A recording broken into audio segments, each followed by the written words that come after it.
Good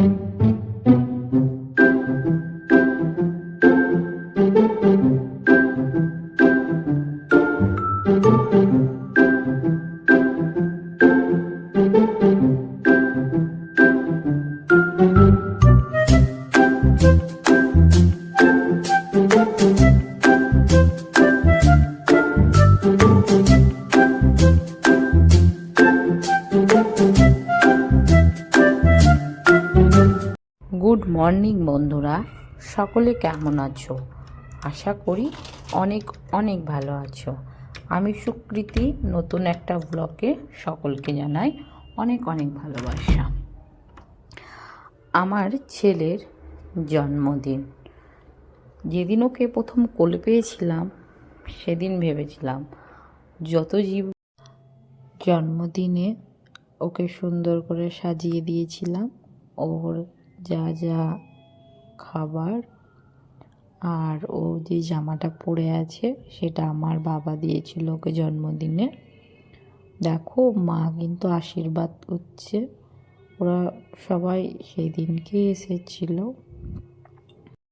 সামনেই অন্নপ্রাশন করা হয়েছিল, সেই জন্য বড় করে আর জন্মদিন পালন করতে পারিনি। খুব ছোট্ট ঘরোয়াভাবে যতটুকু সম্ভব ততটুকুই আমার সোনার জন্য আমি করেছি। আর অনেক রকম ভাজা তরকারি সবই করেছি।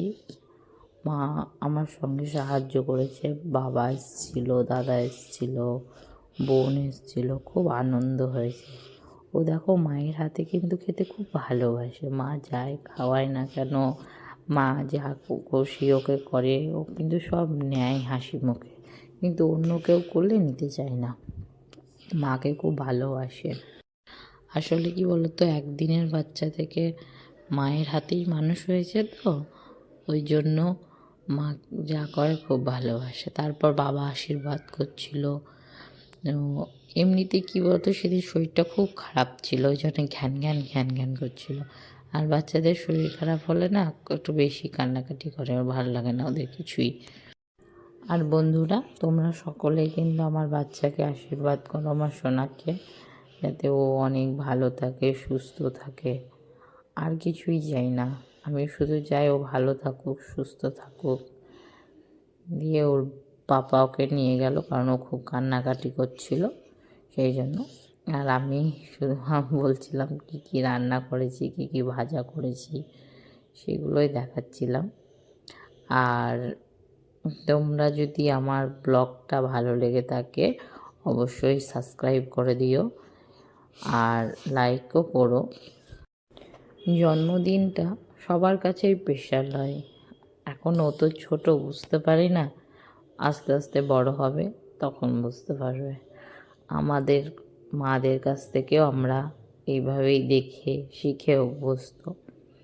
তো আমিও সেরকম যতটা পেরেছি আমার ছেলের জন্য করেছি। আর দেখো, আমার দাদা আশীর্বাদ করছিল। ও কিছুতেই কারোর আশীর্বাদ নেবে না, ও ভাবছে যে কী করছে আমাকে সবাই। দাদা একটা সোয়েটার এনে দিয়েছিল ওর জন্য, খুব সুন্দর। তো ও কিচ্ছু করবে না, খুব কান্নাকাটি করছিল যে কী ব্যাপার, কী করছে আমাকে নিয়ে। সেই জন্য তারপর ওর বাবা আশীর্বাদ করলো। আর কি বলো তো, মানে মন থেকে ভালোবাসা, আশীর্বাদ এগুলো নিজে থেকেই করা যায়। কাউকে বলে কয়ে কি হয়, যে আমার ছেলেকে ভালোবাসবে সে নিজে থেকেই ভালোবাসবে, তাই না? আমি কি কাউকে বলতে পারি যে আমার ছেলেকে তুমি ভালোবাসো, আমার ছেলেকে তুমি ভালোবেসো না? এটা না, বাচ্চাকে সবাই ভালোবাসে। তারপর ওর আশীর্বাদ পর্ব শেষ হয়ে আমরা একে একে সবাই মিলে খেতে বসেছিলাম। অনেকটাই দেরি হয়ে গেছিলো, 3টে সাড়ে 3টে বেজে গেছিলো। ওকে খাইয়ে দিয়ে তারপর আমরা খাচ্ছিলাম। কি বলতো, আর একটা কথা, মন যাদের পরিষ্কার তাদের সব কিছুই পরিষ্কার থাকে। তারপর আমরা খাওয়া দাওয়া করছিলাম, আমাদের খাওয়া দাওয়া করতে করতে বিকেল দিকেও হয়ে গেছিলো। তারপর বাবুর সন্ধ্যাবেলায় কেক কাটিংয়েরও ব্যবস্থা করেছিলাম। তো তারপর আস্তে আস্তে কেক কাটা হয়েছিল, এইটুকুই।